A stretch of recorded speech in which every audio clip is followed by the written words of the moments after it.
José Ortega y Gasset nació en Madrid en 1883. Dentro de la continuidad del desarrollo de su pensamiento, cabe distinguir un periodo perspectivista y otro racional vitalista. En el primero se opuso tanto al idealismo como al realismo y afirmó que la sustancia última del mundo es simplemente una perspectiva.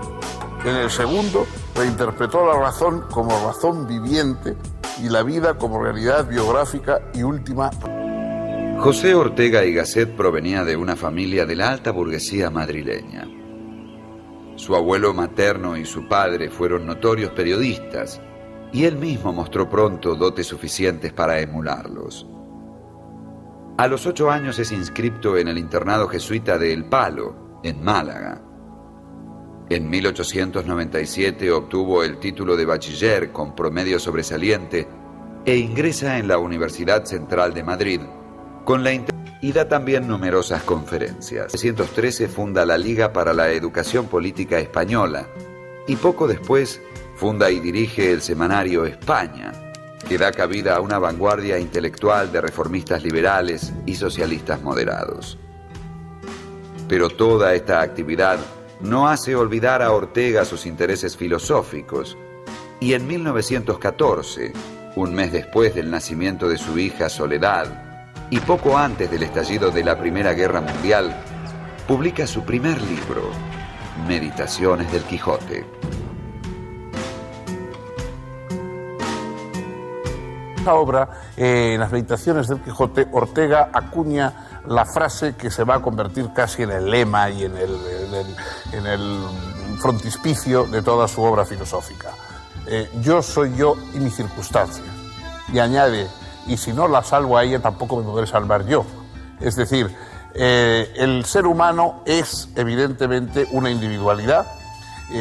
Para Ortega lo que existe es esa biografía humana. Él no cree, dice en un momento, que no existe, el ser humano no tiene naturaleza, sino que tiene historia. Es decir, que nos vamos haciendo y que vamos apareciendo a lo largo del tiempo, fabricándonos a nosotros mismos, pero esa fabricación no es algo aislado, no es único, sino que tenemos una circunstancia determinada. Todos, nuestro yo no es ese yo aislado y antagónico que podría pensar Unamuno, sino que es un yo que tiene que estar de alguna manera haciendo el esfuerzo por ponerse de acuerdo y por rescatar a su circunstancia. La circunstancia es la historia, la circunstancia es la gente que nos rodea, las circunstancias son las ideas, las personas, digamos, a las que tenemos que salvar de la ignorancia o salvar del fanatismo. Y hay que salvar esa circunstancia. O sea, el yo no basta con que yo me retire a mi torre de marfil, con que yo logre de alguna manera alcanzar una cierta perfección personal, si no he logrado levantar y salvar la circunstancia que me rodea, es decir, el país, la época en que me toca. Eso define bien esa tarea regeneracionista que tuvo Ortega. Ortega pues tuvo una dimensión de regeneracionismo y de ahí su pasión por la publicación, las revistas, en fin, no fue un hombre desligado nunca de su tiempo, sino que al contrario, más bien brotó su pensamiento de la necesidad de salvarlo. La razón, Ortega. El 18 de octubre de 1955, víctima de un cáncer que había afectado su aparato digestivo, falleció en Madrid.